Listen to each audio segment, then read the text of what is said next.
Kia ora. So we have Karen and Amber here, and I think Jacques is at the back. He's listed. Thank you for waiting so patiently. I know that probably was a surprise. You were probably hoping to speak a lot earlier, but unprecedented times as always, unfortunately, the last few years. So thank you for being here and all the work you've been doing on this one. You have a presentation to come forward. I'll just move the recommendations, and Deputy Chair Angela Dalton will second, and we'll go to the presentation. Thank you.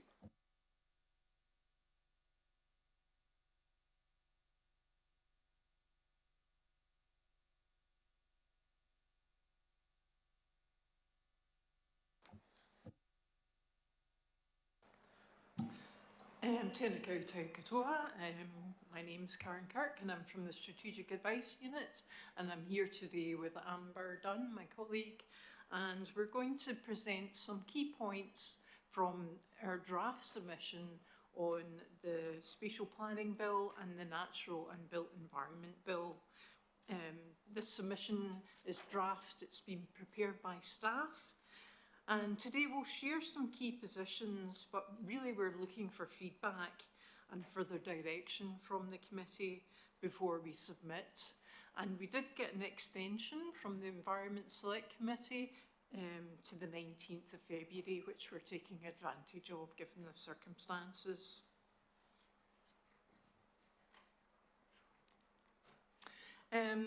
We did a briefing online, a recorded briefing. We're not sure if you've had a chance to have a look at this. So we're just going to cover the key points very briefly, and then we can have some discussion. So this is just an overview of what's proposed.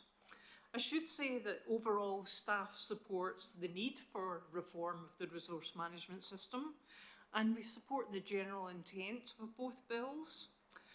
But we do have a number of concerns, and we don't believe that as currently drafted, the bills meet the objectives of the reform. So this is just an overview of what's proposed and how the various components fit together. First of all, the Natural and Built Environment Bill, which is about 800 pages, it establishes a national planning framework which provides stronger national direction from government. And this will consolidate existing national direction provided in national policy statements and national environmental standards. But we're also expecting some new direction on, for example, infrastructure. Each region is required to develop one natural and built environment plan. This is similar to the Auckland Unitary Plan, and this will help guide decision-making on consents. The Spatial Planning Act on the right-hand side, it provides for new regional spatial strategies. This is similar to our Auckland Plan 2050, and it requires regional spatial strategies to be consistent with the national planning framework. These strategies will be implemented through new implementation plans and voluntary implementation agreements. And natural and built environment plans are required to give effect to the national planning framework and be consistent with regional spatial strategies. This slide just highlights some of the key positions we've taken so far, and I'll just pass over to Amber. Yes, so these are positions that apply to both of the bills, both the Spatial Planning Bill and the Natural and Built Environment Bill. Council staff strongly support all of the provisions that relate to Te Tiriti o Waitangi. This includes all of the following matters: the shift to give effect to the principles of Te Tiriti, a minimum of 2 Māori representatives on the regional planning committees, the 3 system outcomes that relate to the protection of mana and mauri of the natural environment and protection of protected customary rights, the recognition and provision for the relationship of iwi and hapu and the exercise of their kawa, tikanga and mātauranga in relation to their ancestral lands, waters, sites, wahi tapu and other taonga. We support the decision-making principle to recognise and provide for the responsibility and mana of iwi and hapu to protect and sustain the health and well-being of te taiao. The requirement for te oranga o te taiao statements, the upholding of treaty settlements, joint management agreements, and opportunities for monitoring. Council staff are also asking for guidance on te oranga o te taiao, which relates to the purpose of the Natural and Built Environment Bill, and on how best to give effect to the principles. Council staff also strongly support all of the provisions relating to climate change. In the bill, this currently includes the system outcomes relating to achieving reductions in greenhouse gas emissions. It also includes achieving reduction of risks arising from and better resilience to natural hazards and the effects of climate change. Equally so, it relates to the protection of Indigenous biodiversity, soils, wetlands and estuaries, which are very important carbon sinks as a way to combat climate change. Council staff also recommend strong alignment with all other climate change legislation that is currently underway with the government. That includes the Climate Change Response Act. It includes the upcoming Climate Adaptation Bill, emission reduction plans, and of course the Te Taruki Atawhiri Auckland Climate Plan. That's you now. However, we are opposing the regional planning committees. Strong role for local government is the next one. Sorry. Because we believe that there needs to be a strong role for local government.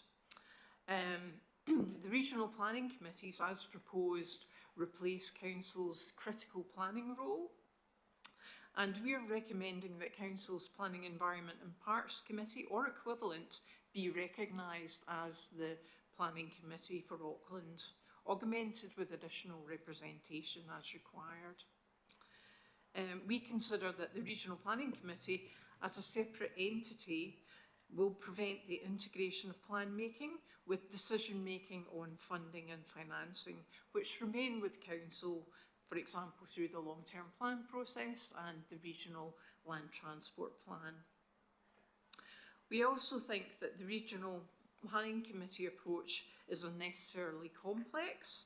It adds a new layer of decision making, and it's also complex to administer.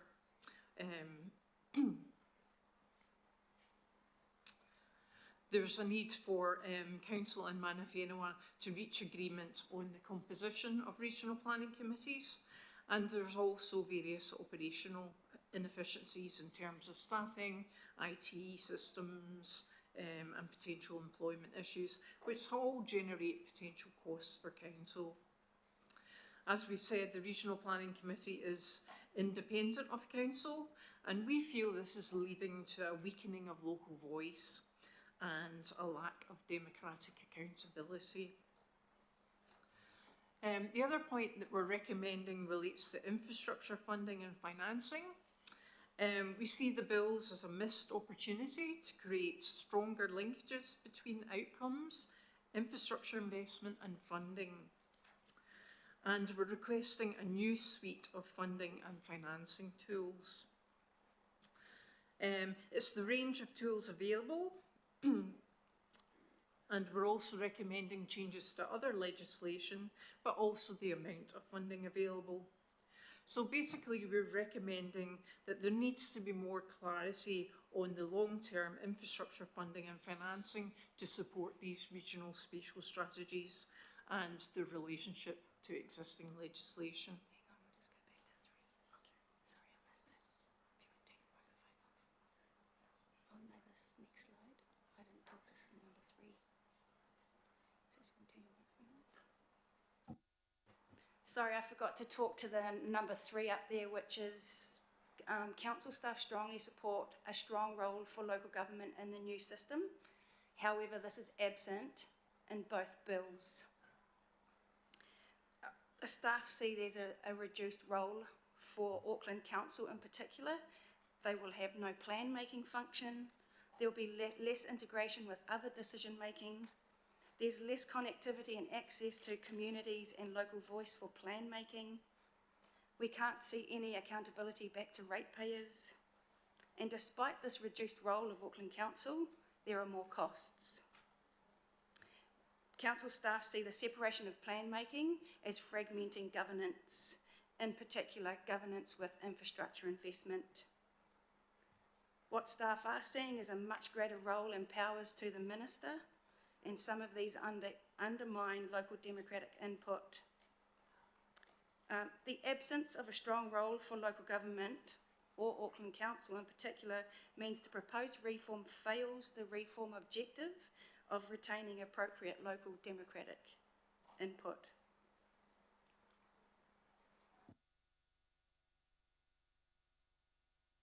This is just one slide on key points relating to the spatial planning bill.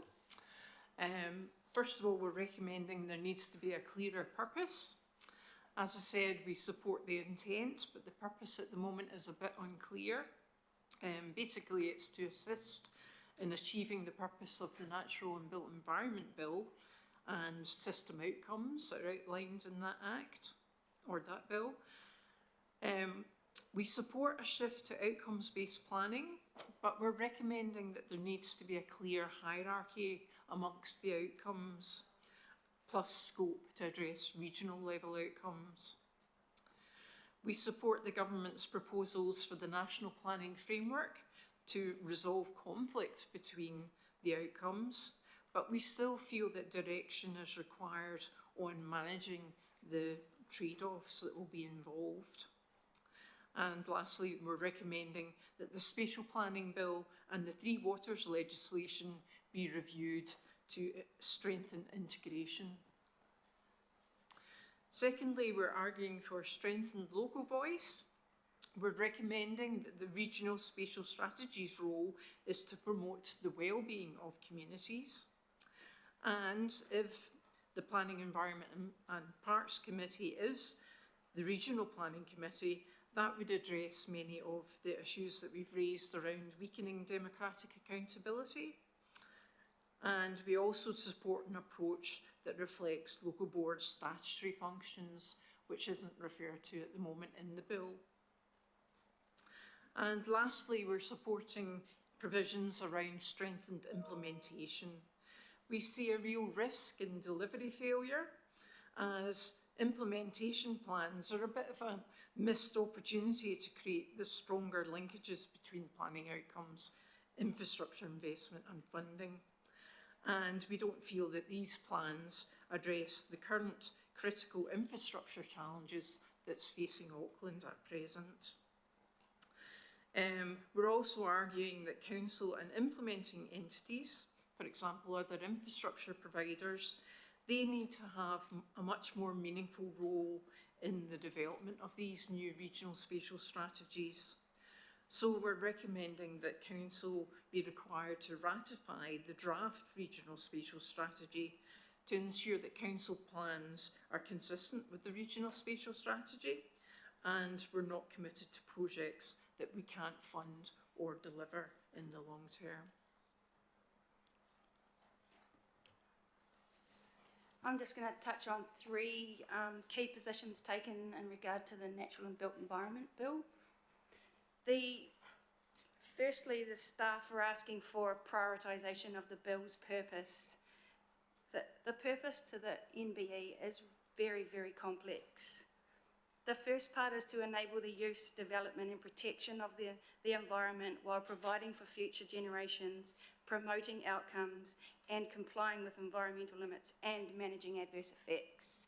It then has a second part, which is to recognise and uphold Te Oranga o Te Taiao, which also has 4 components.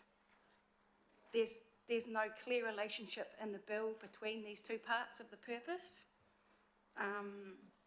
and this is creating a lot of uncertainty in the bill itself. The position taken by staff is that we support Te Oranga o Te Taiao to be the primary purpose of the bill, and that it will guide the second part of the bill. Council staff are also seeking a clear statement in the purpose on achieving system outcomes. At the moment, it is just to promote, but we are saying we'd like to achieve the outcomes that are in the bill. Another position taken by council is that we seek the removal from the purpose of managing adverse effects. We want that gone to create to create simplicity and clarity in the purpose. And in doing that, we can orientate the system towards achieving positive outcomes while complying with environmental limits. Council staff are also asking for prioritisation of the system outcomes. While we support an outcomes-based system, and in particular achieving positive outcomes, there are 9 system outcomes in total. They are covering the protection of the natural environment, to reducing greenhouse gases and climate change, to the availability of highly productive land, to the provision of infrastructure. The lack of hierarchy creates large uncertainty in the bill, and we'd like that addressed through prioritisation of the outcomes. Council staff acknowledge the system outcomes are a vital part of the new system and that there needs to be certainty at this level. The other part to add there is that council would like the hierarchy or prioritisation of outcomes in the primary legislation and not in secondary legislation. This second position relates to the National Planning Framework. Now, this is a vital part of the legislative architecture and to the functioning of the system. Consistent national direction through the National Planning Framework will help to achieve the purpose of the Act and to achieve system outcomes. It will be made up of the current national policy statements or national environmental standards that are currently in the RMA. It will be the responsibility of the Minister, and it will guide both the regional spatial strategies and the natural and built environment plans. Council are supporting the use of environmental limits. Their purpose is to prevent degradation of ecological integrity and also to protect human health. Council staff recommend that we add an additional purpose to the National Planning Framework, which is to achieve system outcomes. The environmental limits are a very important part for ensuring protection of the natural environment. Council staff are also making the key point that the environmental limits need to work together as a cohesive set, since one limit will affect other limits. There are key parts to the National Planning Framework that staff are opposing. We oppose the use of interim limits and exemptions to interim limits. We believe that interim limits will undermine the purpose of the bill, undermine achieving of outcomes, and that it works against the principle and the purpose of Te Oranga o Te Taiao. Interim limits essentially allow the setting of lower limits, and they have an unlimited time period. They also create trade-off between the environmental limits. Council staff are also strongly opposed to the offsetting and redress of cultural heritage. It is council staff view that all cultural heritage values are irreplaceable, and council staff sees it as a destruction of cultural heritage and a backward step. We cannot see how the offset or redress will create the best heritage outcomes for Tamaki Makaurau, Auckland. The third position are key oppositions we are taking to parts of the natural and built environment plans and consenting. There's 3 of these. We strongly oppose the exclusion of amenity values in plans and to influence decision making. Council staff believe this hinders our ability to provide for special character areas and also rural amenity values. We believe it will impact on cultural heritage and the livability of our place, in particular the identity of the city. Council are also making it very clear that view shafts from Maunga are sites of cultural significance and do not fall under the category of amenity values. Council staff also recommend strong opposition to the tree protection limitations in the bill. The proposed limitations are more restrictive than in the RMA. They are applying across the whole region, not just the urban trees.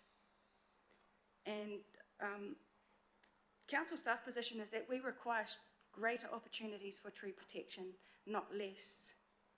We believe these will help us achieve many of the system outcomes that relate to climate change, reducing greenhouse gas emissions and protecting Indigenous biodiversity. And lastly, council staff are opposing the use of the fast-track consenting for specified housing. Staff's view is that this is appropriate if Auckland Council can actively participate in the decision-making process. However, fast-track consenting will be the responsibility of the Environmental Protection Agency, and the Minister will be the decision maker.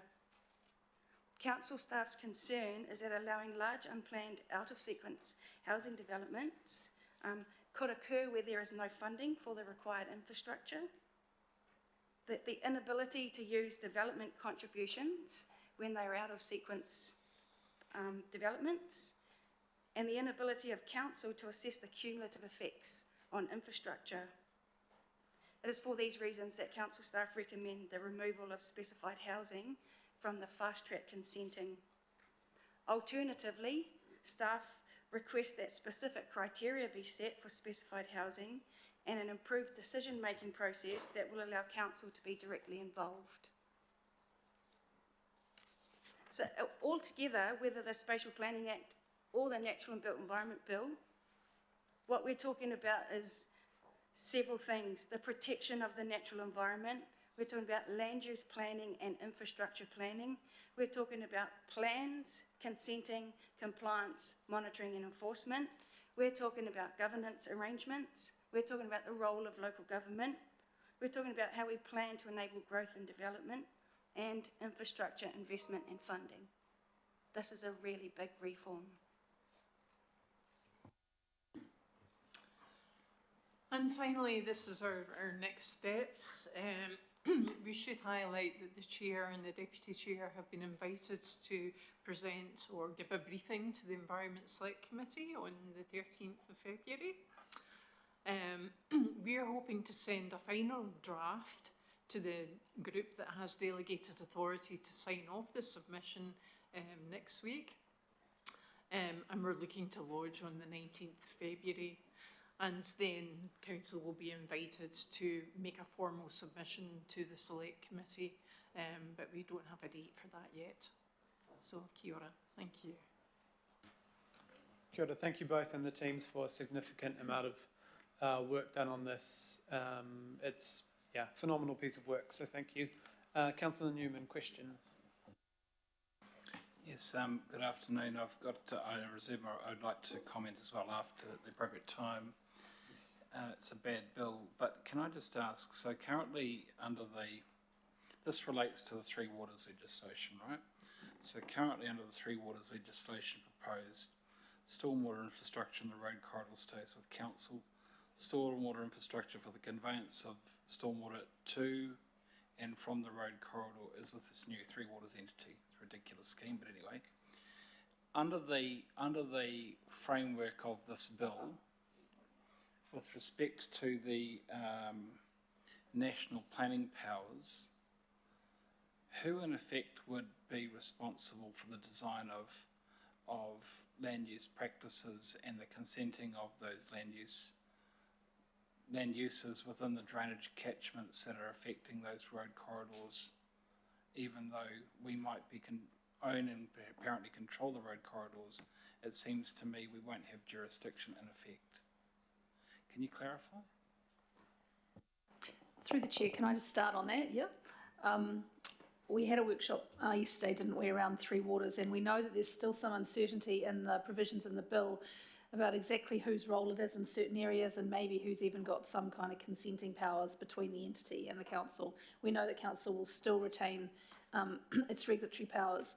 Under this resource management reform, the ultimate decisions on plans, whether that's long-term or kind of unitary plan stuff, so the land use in these areas, as you say, is those regional planning committees. which, as it's drafted at the moment, is not council. They are separate, standalone bodies. And what we are proposing is that for Auckland, given we're a unitary authority, Auckland Council's, this committee, or something like it, should be the Regional Planning Committee. So that would mean that we would actually be the decision makers still, as we are at the moment on plans. That's if the reform changes. But that's just an example of where there's a lack of integration and working together on those two pieces of reform. I hope that's Okay, helpful. well, my follow-up question then is that currently this council issues and enforces the network discharge consents for water care, as well as, so that's the first question. We issue the network discharge consent under this bill. Is it now the Minister's responsibility or the Regional Planning Committee's responsibility for the issuance of such discharge consents and the enforcement of it? Through the chair, there still will be consenting powers, so consents under, this new natural and built environment plan, let's call it the unitary plan for ease. So council will still have, if there are consents required under that, then this council will still have the powers and jurisdiction for that consenting work. Things like network type decisions and patterns could also now be set at that spatial plan level, which is higher. I don't think a network discharge would be at that level. It probably would fall down then into this new unitary plan, this natural and built environment plan. But also the reform intends that there is more certainty up front in the planning, so at the spatial plan and at these NBE plans, and less consents therefore required overall. So it's a bit tricky at the moment. Well, my final question is who ultimately would have jurisdiction for consenting water takes?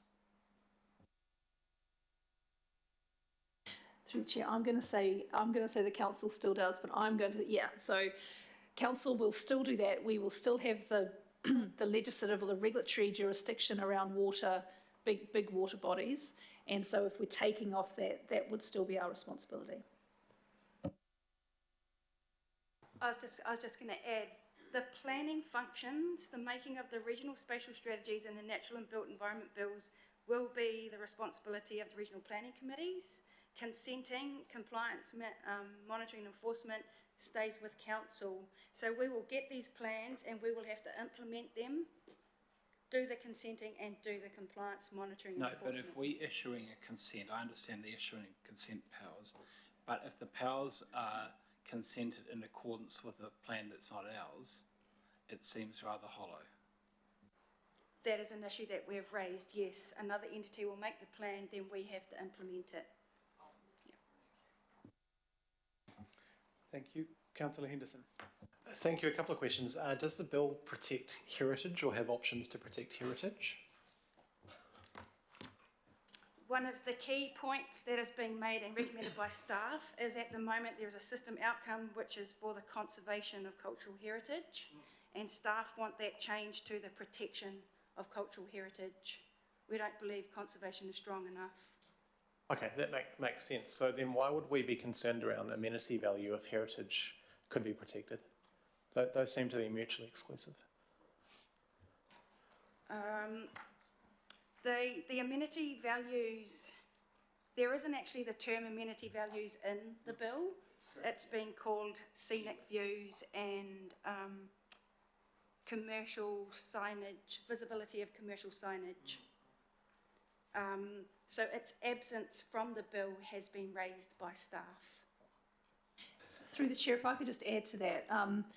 While, of course, the staff have worked on this, we have worked from previous council positions or comments, feedback on exposure drafts and various things over the last couple of years. And I think, and we've certainly told the previous council, but for those who weren't here, the minister and government are very clear they don't believe that amenity values, so in the Auckland context, that's kind of things like special character, possibly like volcanic view shafts and things, or local view shafts. They're very clear that should not have any protection. You should not be able to do anything with those. So the bill is therefore written to that degree. We are suggesting, based on previous positions and thoughts, that we would oppose that, but that could be a matter you wanted to discuss today as to whether or not you still believe that's true. But that's the position we've put. I really appreciate that, and thanks so much for all your hard work. I suppose my final question, I don't know where to direct it to, maybe the chair. It wouldn't be a surprise that I fundamentally oppose our view in terms of amenity value. How would you suggest I represent that view with my vote? Do I have to vote down the whole thing or just sections of it? Because otherwise we've done a lot of great work. Through the chair, I think, the resolutions as they stand are pretty broad. It's like, approve the submission. Now, it's based on the direction we've given you. We've given you that kind of high-level summary themes that we're talking about. There's a delegated group that will be asked to finalise all the wording on it. I think it would be easy enough for us, assuming these matters are put together, if you wanted to record your disagreement with our position on amenity values, for example, and we can just list those down as a note. Yeah. Mm-hmm. Yeah. Yes, I can add to that. I mean, we're still taking feedback, and either verbally today or by the 10th of February, we can receive emails directly if there's additional points you want to raise, and we can incorporate them. I really appreciate that, but I'm painfully aware that I'm in a tiny minority on this point, so I wouldn't worry too much about it. Thank you. Kia ora, thank you, Councillor. Councillor Walker. So I've got a question here. It's kind of a question by way of suggestion. I mean, if I read this, I understand it. Essentially, it's in planning speak. It would be really helpful to have a submission that a person in the street can understand. The impacts of this for an ordinary person out there are disastrous. They no longer have any say. That should be spelled out with some examples of how it affects them, because it affects people's lives. It's bad for the environment. And you say all of these things. It's going to be catastrophic in terms of dealing with the issues that we've had recently around storms and so on. It just takes everything away. Kia ora, Councillor. So, is this a question? So what I'm asking is, can we spell this out so that an ordinary person can understand what the impacts of it are, with some pictures, with some projections, because it takes where we are now and it builds something far, far worse. Can we spell that out so that an ordinary person can understand what it's doing to their Auckland, our Auckland, because it's a disaster? And that is the only way we're going to get through to the government and the parties that are associated with this. We have to spell it out so it's crystal clear, so people understand. And we have to do that with almost everything, because otherwise we just do not get through. Thank you. I can answer that. This is a point that's been raised through our local boards. They've said that the government hasn't been very good about communicating the changes. So we're definitely highlighting that in our submission, that the government could do a better job of actually communicating with people on the street what the changes involve. As for council, we can certainly give it some consideration as well. Sure. If I gave this to a 10-year-old or the like, Yeah. they'd have difficulty getting their head around it because of the planning speak and the lack of indication of what it actually does. We need to spell it out. Yeah, Councillor. Me. Yeah, no, through the chair, thanks Councillor Walker, and I do understand, what you're trying to achieve. I need to be honest and say in terms of timeframe, we don't have an opportunity, we don't have the resources to create a version that is perhaps a little more easier to understand or is a little bit more specific to communities or people in Auckland. However, I think it's a good point in terms of our submission to the Select Committee, which will come post the submission, to have some examples or pictures or something. I think that's really helpful. But look, I'm not in a position to be able to kind of recreate this. And while I'm not justifying language that somebody like me uses in some of this planning stuff, it is a submission on a legal document, and so it necessarily is often a little bit complicated and legalistic. Not a justification, just trying to be real about it. Sure. So just through you, Mr. Chair, we need to spell out, one, that nobody's going to have a say, things are going to be done for them by these high-level entities that nobody will understand. There's no protection for trees, there's no protection for heritage, there's this. These are the things that are going to happen. Just spell it out, because it's not evident here. And the point about amenity is huge, because that is the thing that people see and enjoy, and it's not spelt out. So I'm afraid the test that I apply is, would somebody out there understand this? Short answer is no. Okay, Councillor. Thank you. Thank you for that feedback. And and I know you weren't intentionally doing it, but the work as a submission and in the attachment A has to be this detailed, because this is aimed at the Select Committee, aimed at the Ministry for the Environment staff. They must understand why their complex bill will not fit necessarily the nature of what we do here and those changes. What I think we could do going forward is to ensure, some sort of our Auckland piece or an update on a more granular kind of piece by piece of how we've submitted, because we do need this information that we're approving to be very clear to those decision makers and those staff that have written the bill and the legislation to understand the nuanced views. So this isn't, our submission technically isn't aimed at 10-year-olds in the street, but we can work to communicate how we've submitted in the future, on this in the next couple of weeks in a different way, I think. But this specific submission can't really. Mr. Chair, yeah. By way of question. Yes. Is this agenda item not meant to inform the citizenry of Auckland so that they can understand? Because I would suggest that in its present form, it is not.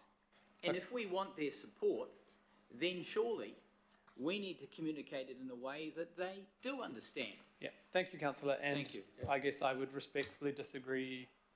The body of the report puts things in a bullet point form, and then it goes into far more detail in the submission. So, but I take your point that there needs to be different messages for different audiences, and we need to figure out how to do that better. But Chairman, can I make a quick comment?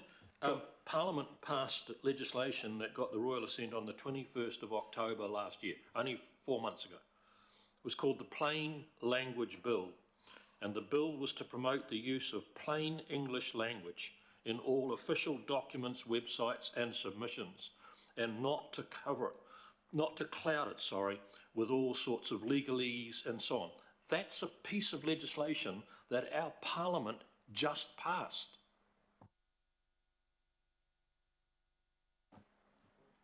I'll take that as a point. Thank you. I think, Councillor, the points have been made, and the staff have done a fantastic job of a complex piece of legislation that will change or could change the city in a drastic way, and has a significant amount of points that we have to get through. We can, and I've asked, and Megan will ensure, that on top of this, we will try and work on an Our Auckland style piece that will face out to the community on a more simple view of the complex nature of this submission. Sure.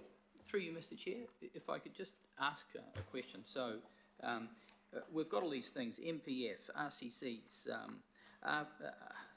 RCCs and so on. It is so difficult.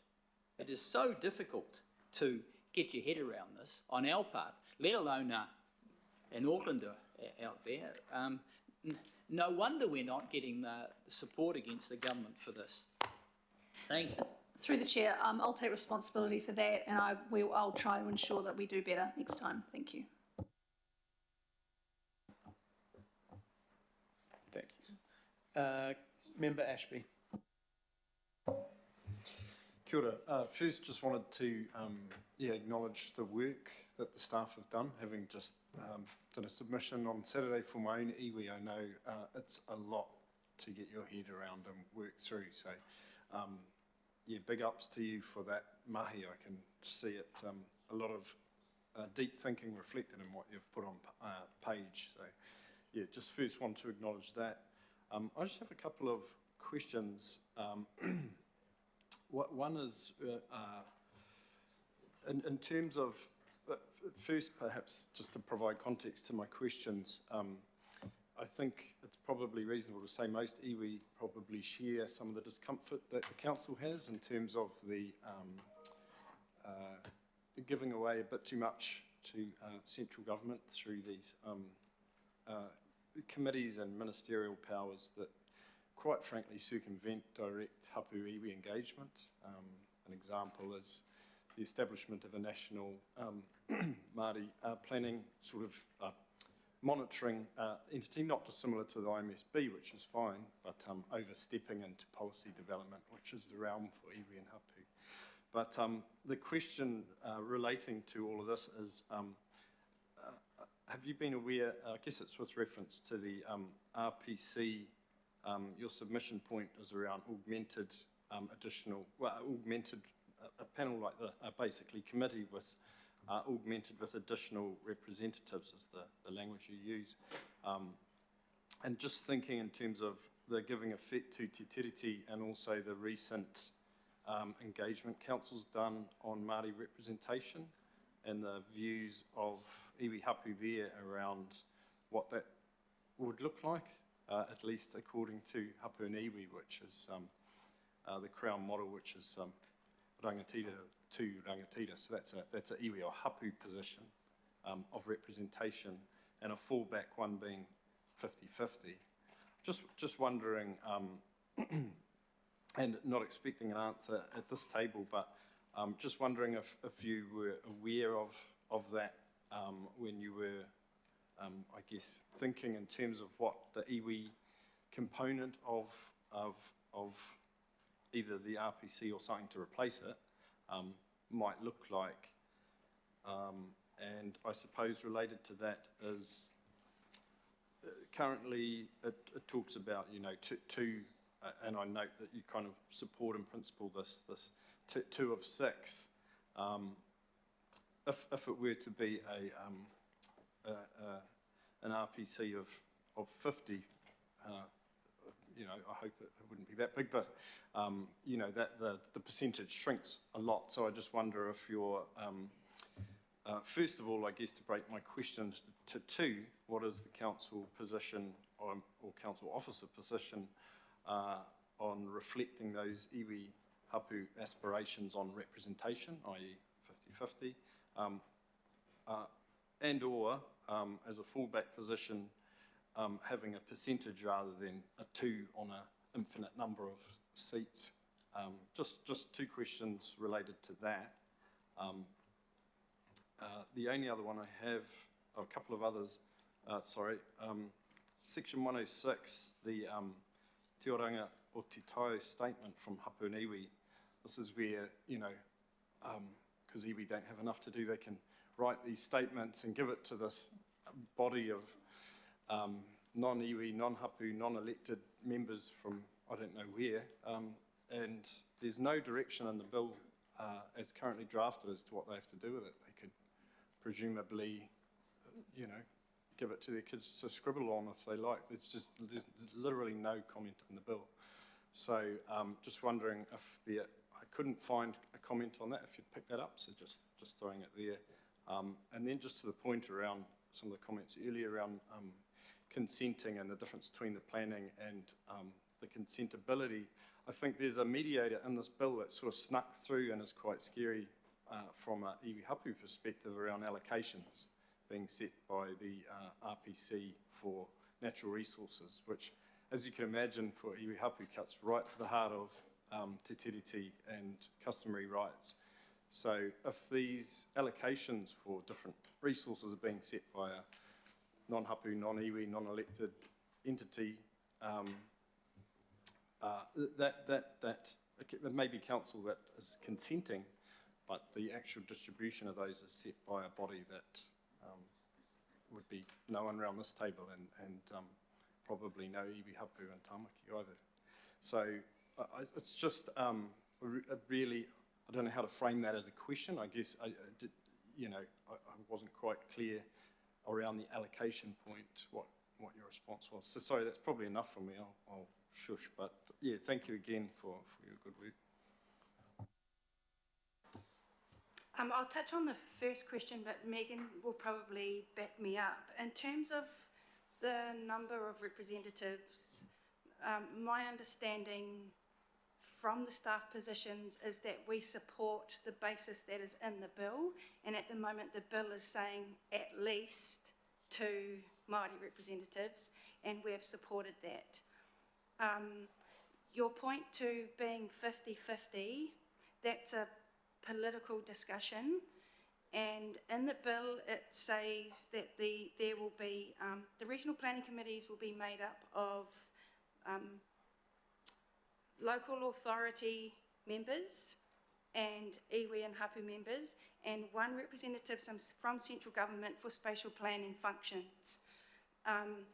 There will be appointing bodies for each of those members, and it is the responsibility of those appointing bodies to decide on the actual composition of the regional planning committee.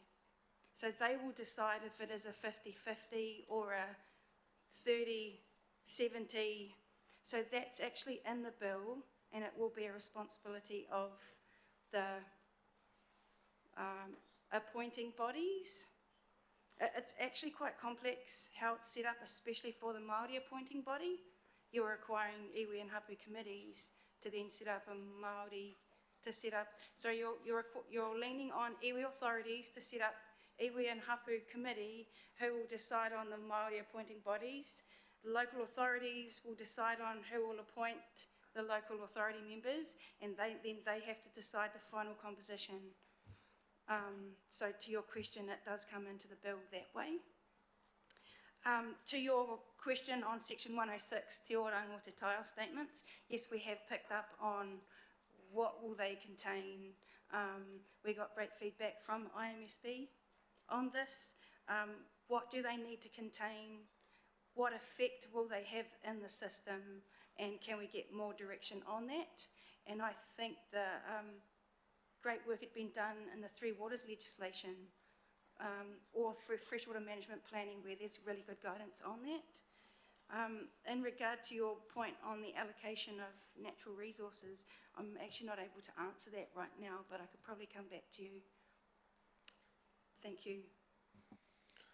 Thank you so much. Right, I think we're at the end of questions. Thank you. We'll ask the staff to move back to the gallery, and obviously there may be some extra feedback you hear through the debate, but thank you very much. Right, so Councillor Newman would like to speak first. It won't take long, Chair. Look, I do want to thank the staff. It's a big piece of work to turn around and to respond to a bill which is frankly a shambles bill. And once again, I think it really is an exercise of government and officials in Wellington really trying to achieve an outcome in terms of what they consider to be faster, better planning outcomes without actually understanding much of what they're talking about, and hence they come up with a bill which is just not in a good form.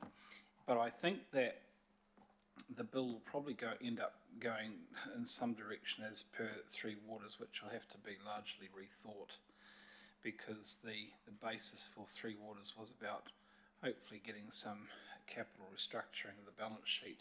Instead, it's just become an absolute bugger's muddle.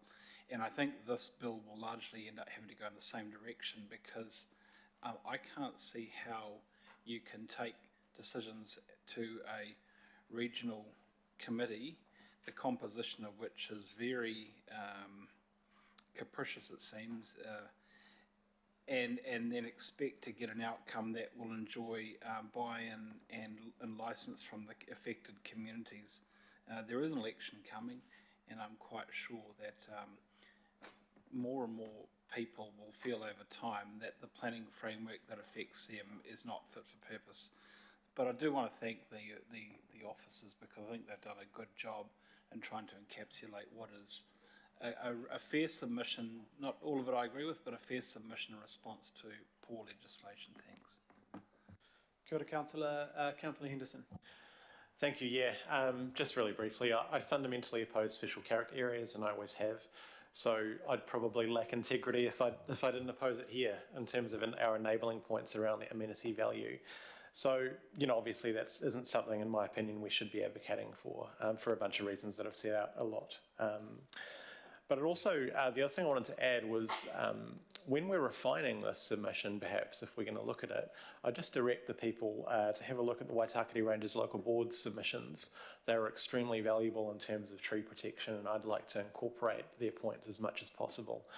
I don't want to throw the chips out with the wrapper, so I will vote it through, but if you can note my point around amenity. Thank you. Kia ora, we will do that. Thank you, Councillor. Councillor Walker. I just want to reinforce the question I made, or the questions I was asking about earlier. Can we please take this very good work that's been done by the officers, and it's very good work, and translate it into plain English and spell it out so that Aucklanders and people in general can understand that this bill is an unmitigated disaster across a whole range of things, not just a single thing, across almost every point. It's frankly unworkable. And what the financial impacts of it aren't resolved. It is an unmitigated disaster, and that needs to be spelled out quite succinctly with some specific examples, so somebody with a house out there can understand that their trees aren't protected, their environment's not protected, their amenities gone. It's not even in the Act at all. From a climate perspective, it's probably going to be an unmitigated disaster. Their rates are going to go up. Everything about it is bad. And I don't think it's going to be good for iwi as well. And I see the nod there. So we need to spell it all out. Thank you very much. And if we can dedicate some resource to that, and we must have people that can do that kind of thing, surely, then let's do it. Thank you. Kia ora, Councillor. Councillor Lee. Just a comment and a question. I am concerned about the loss of case law from decisions after decades of the Resource Management Act, which I fear will be, because of the disjunct between the philosophy of this Act and the Resource Management Act, which was originally, the authoring of which was originally led by intellectual politicians like Simon Upton from National and Sir Geoffrey Palmer from Labour, which made a serious attempt to balance environmental protection and conservation with development.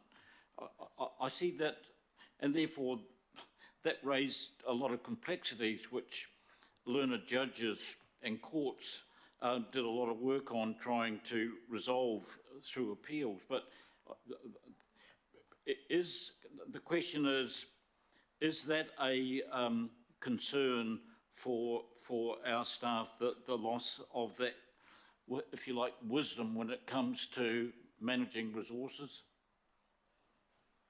We're in debate, but I think from the nod from Megan, you'd be correct there. Happy to answer if you want quickly. Mr. Chair, Councillor Lee, look, I think it's a really good point, and I have to say, I think certainly the ministry officials are concerned about the loss of case law. And so what you see, or what I believe you see in these reforms, is a little bit of change and a whole lot of cut and paste from the existing ones so that there's a lot of case law that can be kept. Okay. Now, I'm not convinced that that's going to happen. And I'm not sure if if there is a belief that a reform really is needed, that is the right thing to do, because there's some case law you don't want to keep, actually, but you probably can't pick and choose. So I think the devil will be in the detail with submissions, but you've raised a really good point, and I think it's a little bit schizophrenic at the moment. It wants to try and keep case law, but also wants to make a change, and I don't think they've got the balance right yet. Thank you, councillors. Yeah, just for my comments at the end, I feel like this is a missed opportunity. I feel we've always been supportive of reform, but it's clear that this is reform that takes away the things that we wanted to strengthen in a lot of cases, especially the fact the community already feel the systems don't connect to them, or they don't feel they have clear say now, and this further removes that from the communities that we represent. The other thing, and I do want to note that this report was written before the storm we just faced, but we've been clear in here that the bill should be amended to include the impacts of climate change. Written here in section 23, it said the bill should be amended to avoid locating development and infrastructure in areas vulnerable to the effects of climate change. The impacts of climate change should be explicit considerations to inform decisions on the location of development and existing and planned infrastructure. And the regional spatial strategies are not the right instrument to canvass options for managed retreat or determine who will meet the related cost of that adaptation. We wrote that before that I didn't write that. Our staff have continued to say that over time. So it seems the bill is trying to do a lot of things, but maybe not the things that our communities really expect even before the storm. It is disappointing to have those regional planning committees put out there when it's sort of almost like Auckland has been forgotten, that we're slightly different than some areas that may need that type of support or may need that expertise.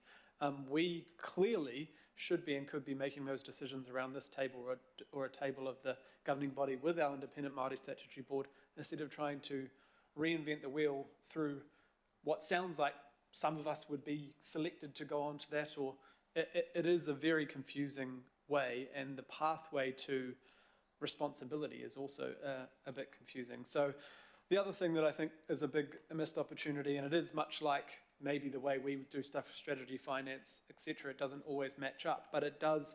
It is disappointing that we don't consider infrastructure in a far greater rate, and this bill does not include that, because as we know, for the last 30 to 50 years in this city, those have not been meeting the demand for people, housing, and we cannot catch up with the infrastructure, and we do not have the financing tools, and the future of local government doesn't give us those tools. So all of this sort of reform is going on, but does not seem to be connecting at the same time. So it's disappointing that we haven't got what we wanted, I guess, out of this process, and we'll be giving that strong consideration. And on issues like trees, which we can't remember how many letters we've sent to ministers and things now, we're not asking for every tree to be protected, but we are asking for mechanisms to protect the best, or work with developers or landowners or communities to protect trees, native trees, the size of trees. At the moment, we have no way to do that, and we know that developers go and clear a site because it's easy, when there could be opportunities to protect and save the trees that are so important for the heat, climate change, floods, stormwater, and just the amenity of our local areas. I was going to finish there, but I see there's two more speakers, so that's fine, but we will be clear on the submission around what I've heard around this table. There are positives here, but I think it's missed the mark on what we've been feeding back over the last couple of years on what this reform could be like. Mr. Chairman, we ignore nature at our peril. We are too arrogant, it seems, and that bill seems to be riddled with arrogance about development and not about respect for nature. Kia ora, thank you, Councillor. Councillor Turner, and then Councillor Williamson. So, Mr. Chair, I'm looking for some guidance. I've sat here and listened to everything, and on balance, even though there's been lots of hard work put in, this is not doing what we want, so I want to vote against it. What are the ramifications of me doing that?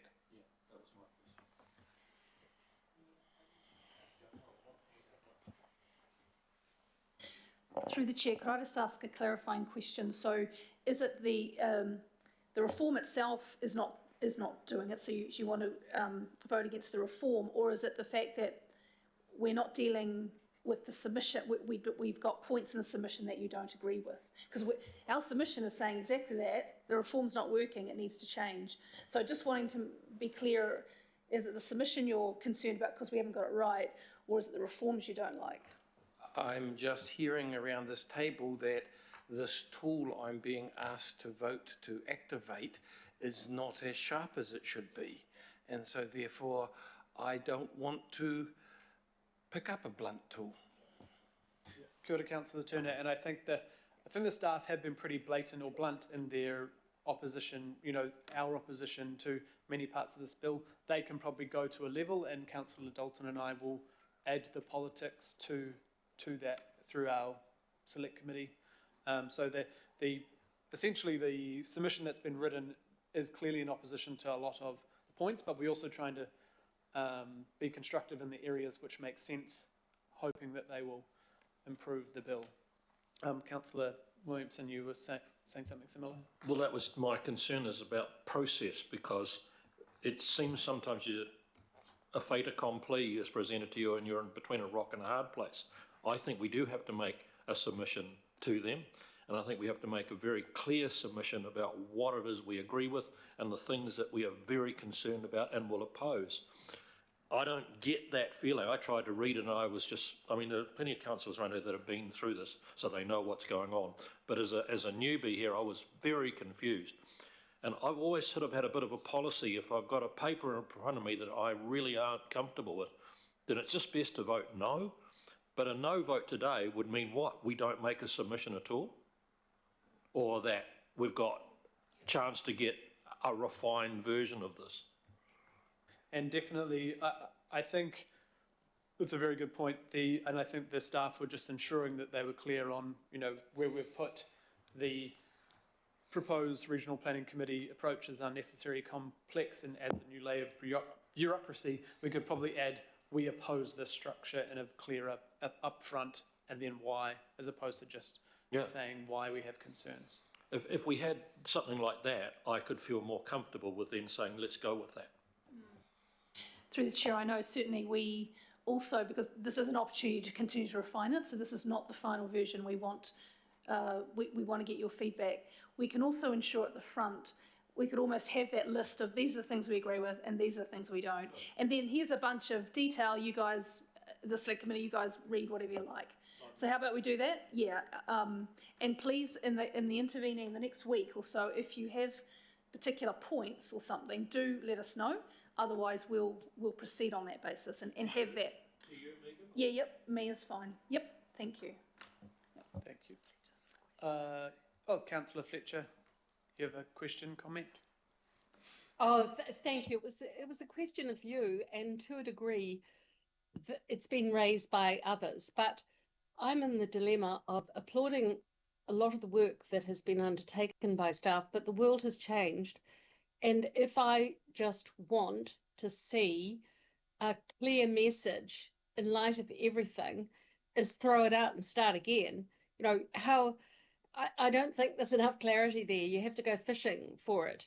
So I do think others have raised this already. I'm just sort of sitting alone at home and pondering this. I'll look forward to those changes that Megan Tyler is promising, but I do support Wayne Walker's concern. I don't even know that a lot of the parliamentarians that will be considering this will truly understand the extent of this and the impact on council. So I'm all for pitching it at 10-year-olds, and I just don't think it compellingly gives them the message of they have to try again. This is unacceptable. Yes, thank you, Councillor, and we'll definitely improve the upfront stuff and what we say in our short speaking turn, but we do need all that detail in the background for officials to be looking at as well. Councillor Watson. Yeah, just a quick contribution, hopefully, and I agree with the points that have been made and understand that this is a submission to a formal process and the language and layout and content reflects that. But I think what we've heard very clearly here today, and I think there's the easy option or opportunity to incorporate that in up front in plain language, plain strong language in the first few sentences or introductory paragraph that then forms a basis which all the detail come. I think that goes to meet the councillors. If any parliamentarians, and Councillor Williamson will probably know better than any of us that most people read the first thing, and if the first thing is very clear and precise and simple language, then we've set the tone for the good work that follows. So to me, that would seem to be a nice solution that incorporates everything and perhaps a good template for other submissions, given some of the things we're having to submit to on these days. Thank you. Good, thank you very much. Right, so I feel confident that just to let everyone know that we are voting on what's been given to us, also incorporating the feedback we've heard today, and this is also supporting us to do a submission on those pieces. If there's anything people feel like they don't agree with, it'd be good to have that out if you've felt tomorrow that you didn't get your point across. It'd be good. We're sort of going in and out of questions, which we shouldn't be doing, but I'll let the last one. I'm doing some training, Mr. Chair, at the same time. So what we're voting here is basically delegating you and the staff to tidy this up. Indeed. Thank Okay, thank you.